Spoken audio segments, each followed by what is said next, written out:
Muy buenas a todos, soy Rubén Espinosa y esto es Hijos de la Resistencia, el podcast. Un programa en el que ahondamos en este tipo de deportes y en el que abrimos las puertas a que deportistas, entrenadores e investigadores nos aporten todo lo que saben para que entrenemos más y mejor.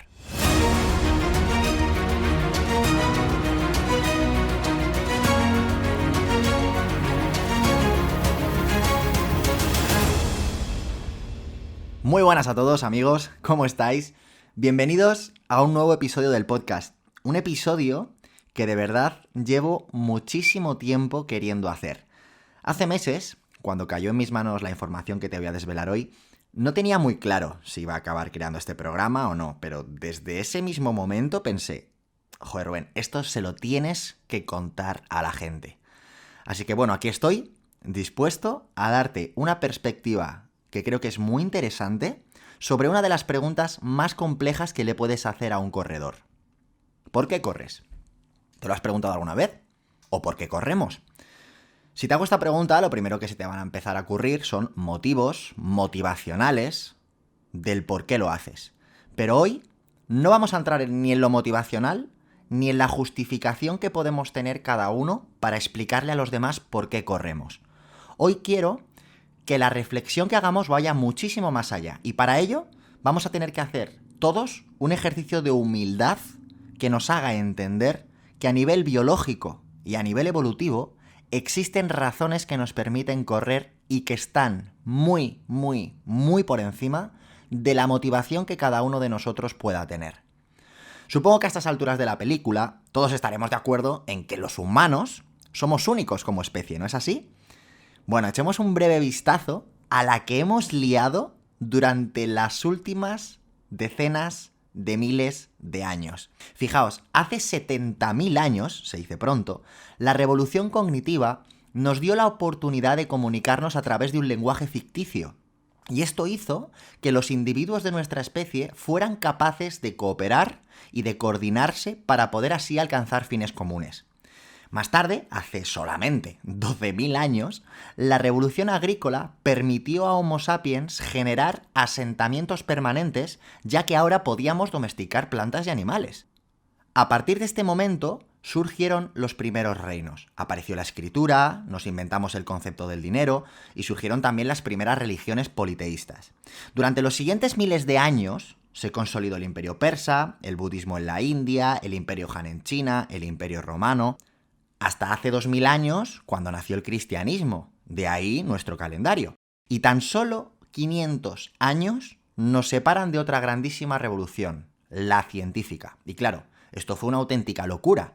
Pensad que de repente un ordenador era capaz de almacenar las palabras y los números de todos los códices y pergaminos de todas las bibliotecas medievales y aún le sobraba espacio.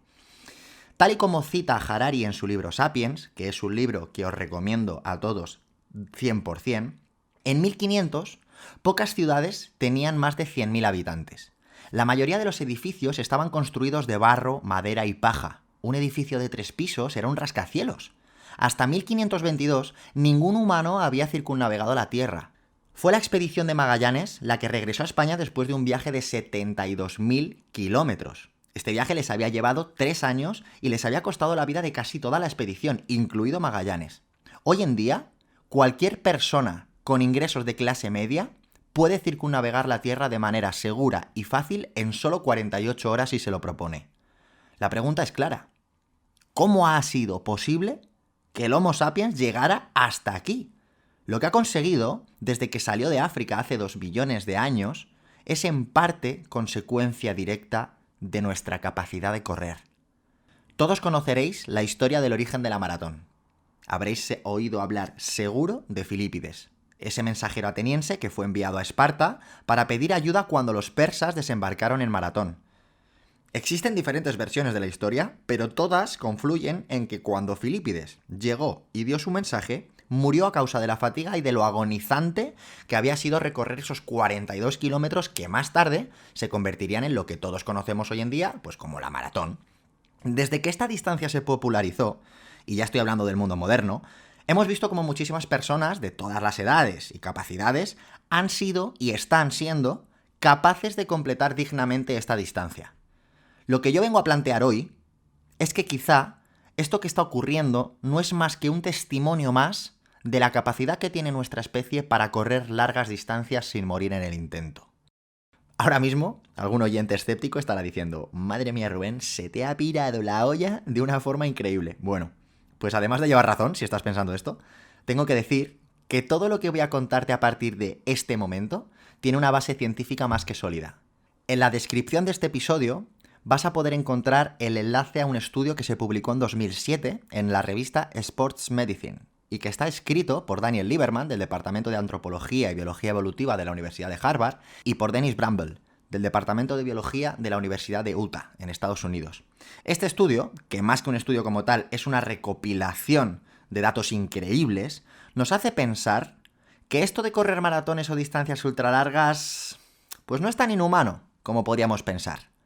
Yo soy el primero que no se cansa de decir que para correr hay que estar en forma y no al revés. Los que me conocéis sabéis que tampoco animo ni he animado a nadie nunca a correr largas distancias sin estar bien preparado física y mentalmente. Pero esto no es más que la consecuencia directa de todo ese desarrollo tecnológico que hace que una persona hoy en día no necesite correr ni un solo metro para mantener su estómago lleno. Pero ¿cómo era esto hace 2,5 millones de años?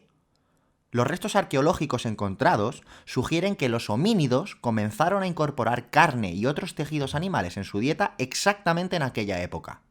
Ahora bien, para ser carnívoro se tenía que competir con otros carnívoros, y esto obviamente era complicado. Estos homínidos eran lentos y su único arma eran las piedras y las lanzas que podían fabricar en ese momento. Claro, en esta situación, el hecho de correr les habría salvado la vida. Podrían, por ejemplo, haber recogido cadáveres de animales después de haber sido abandonados, tal y como hacen los cazadores-recolectores modernos de África Oriental. Además, correr le permitió a estos homínidos practicar la caza de persistencia. Este tipo de caza es aquella en la que uno de ellos sigue a un animal manteniéndolo por encima de su velocidad de trote, obligándolo a galopar constantemente. Por supuesto, durante varias horas, llevando al animal a una hipertermia que hace que se le pueda sacrificar de forma segura y a corta distancia. La capacidad humana de correr largas distancias, como una maratón, no es una simple consecuencia de la capacidad de caminar de forma bípeda, ni un comportamiento biológicamente extraño, como muchos puedan pensar. Digamos que correr tiene profundas raíces evolutivas. Fijaos, los primates no son buenos corredores. Tienen las manos y los pies grandes, las extremidades delanteras relativamente cortas. Si analizamos su estructura anatómica, enseguida vamos a ver que están hechos para rendir trepando a los árboles más que para correr. Comparémonos, si no, con nuestro antepasado más cercano, el chimpancé. El chimpancé puede correr muy rápido, pero lo hace de forma muy ocasional y no para cubrir una distancia mayor de 100 metros. Si tiene que huir de cualquier alerta, lo que hace es subirse a un árbol. Por lo tanto, podemos anticipar que la capacidad del Homo sapiens para correr es única entre los primates. ¿Y qué pasa con los mamíferos? Los mamíferos de 4 patas que pueden correr son muy buenos haciéndolo, ya sea porque son depredadores que dependen de la velocidad y la agilidad para poder comer, o porque como presa necesitan escapar de sus depredadores. De hecho, la mayoría de los mamíferos pueden correr más rápido que los humanos, ya que nosotros no podemos galopar por el simple hecho de ser bípedos y tener 2 piernas. La velocidad máxima que alcanza un humano en distancias cortas está cerca de los 36 km por hora aproximadamente. Sin embargo, en distancias de unos 5 km, los humanos tenemos una velocidad habitual que puede rondar en torno a los 13 o 14 km hora y un deportista de élite puede correr esa distancia a 23 km hora. La clave de toda esta historia está en que cualquiera de estas velocidades que acabo de mencionar, tanto la velocidad máxima como la velocidad habitual para recorrer 5 kilómetros, como la velocidad de nuestro deportista de élite para esos mismos 5 kilómetros, cualquiera de estas velocidades supera la velocidad a la que cualquier mamífero tiene que empezar a galopar. En los mamíferos, el hecho de pasar del trote al galope es lo que hace que se sobrecalienten y se fatiguen de una forma tan rápida. De hecho, la mayoría de los mamíferos de 4 patas son capaces de correr largas distancias a trote siempre y cuando sea en condiciones de frío para que se retarde así su entrada en hipertermia. Para visualizar esto de una forma más clara vamos a poner un ejemplo. ¿Cuál diríais que es el animal más rápido y a la vez resistente que se os viene a la cabeza? A mí se me ocurre el caballo. No es el más rápido, pero relación velocidad-resistencia me lo quedo. Además, ha sido uno de los grandes animales aliados al humano para recorrer largas distancias. Bien, la velocidad máxima que un caballo estándar puede mantener durante 10 kilómetros es de 32 kilómetros por hora. Esto es mucho más rápido que cualquier humano. Ahora bien, si a este mismo caballo le ponemos a galopar lo más lento posible, pero sin dejarle trotar, muy importante, su velocidad disminuiría muchísimo. E independientemente de la velocidad a la que vaya, a lo largo de 25 o 30 kilómetros el caballo tendría que parar. En definitiva, cuando se trata de cubrir una larga distancia superior a 30 o 40 kilómetros, el Homo sapiens es capaz de superar a casi todos los demás mamíferos, especialmente si hace calor. Y claro, sabiendo esto, yo me haría la siguiente pregunta. ¿Cómo es posible esto desde un punto de vista anatómico y biológico? Joder, porque es que yo lo pienso y digo, pero si es que estos homínidos, o incluso nosotros, no somos más que un revoltijo de huesos y músculos que apenas llegábamos a 1,60 en aquel momento y que no tenemos nada de fuerza comparada con el resto de animales. ¿Cómo es posible que nuestro cuerpo nos permita, desde un punto de vista biológico, realizar esta proeza? La respuesta la vamos a encontrar a diferentes niveles. Fijaos, los humanos tenemos una estructura en nuestro cuerpo que nos permite sacarle una ventaja al resto de primates y mamíferos. El talón de Aquiles y el ligamento iliotibial. Gracias a ellos, somos capaces de convertir la oscilación de nuestro centro de gravedad cuando corremos en energía elástica. Digamos que el talón de Aquiles es como un muelle que nos permite correr de una forma mucho más económica que el resto de simios.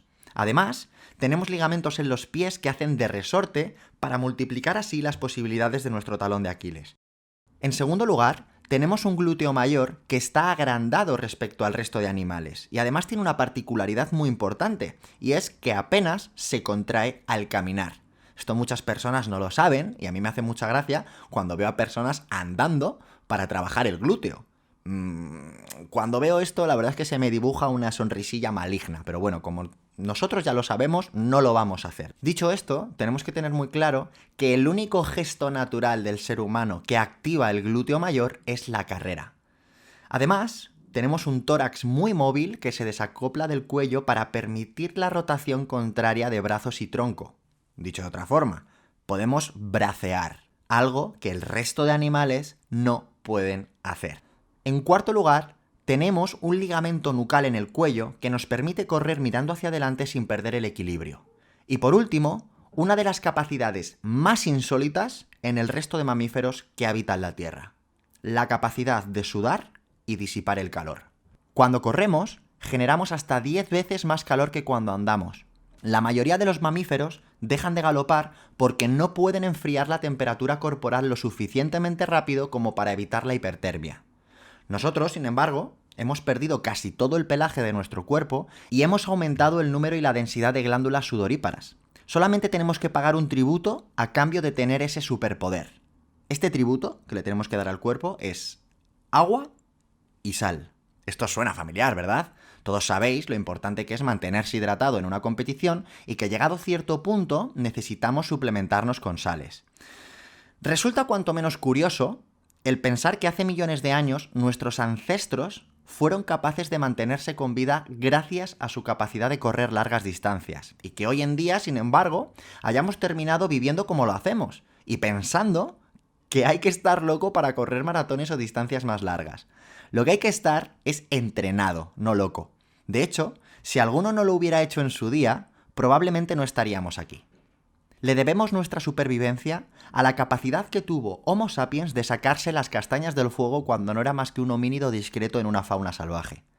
Gracias a un glúteo mayor que solo nosotros poseemos, gracias al talón de Aquiles, gracias a un ligamento en el cuello que nos mantiene estables, y gracias, por supuesto, a cada glándula que se encarga de extraer el calor en forma de sudor. ¿Estamos diseñados entonces para correr? Muy rápido, desde luego que no. Pero durante mucho tiempo y a ritmos inalcanzables para otros animales, me atrevería a decir que sí. Lo que no es muy cuestionable es que aunque los humanos ya no necesiten la capacidad de correr, el hecho de correr maratones o largas distancias es la manifestación moderna de un rasgo humano único que ayuda a hacer de los seres humanos lo que hoy en día somos. Y hasta aquí el episodio de hoy. Espero que esta historia, 1, te haya gustado y 2, te ayude a comprender mejor el por qué somos capaces de realizar estas cosas que tanto nos gustan y que en ocasiones pueden parecer inhumanas, pero que como hemos visto hoy, no lo son. Hasta podríamos decir que estamos hechos por y para correr. Como siempre, antes de despedirme, quiero invitarte a que corras la voz, a que le cuentes al mundo lo que estamos haciendo y a que le des al corazoncito y que me dejes tu feedback en un comentario. De esta forma, ayudarás a que el podcast pueda llegar a más personas y, sobre todo, me ayudarás a mí a seguir mejorando. Te invito también a que compartas a través de las redes sociales, donde puedes encontrarme como Rubén Espinosa PT. Espero que pases un día increíble, de salud, kilómetros y aprendizajes. Un fuerte abrazo, hijos de la resistencia.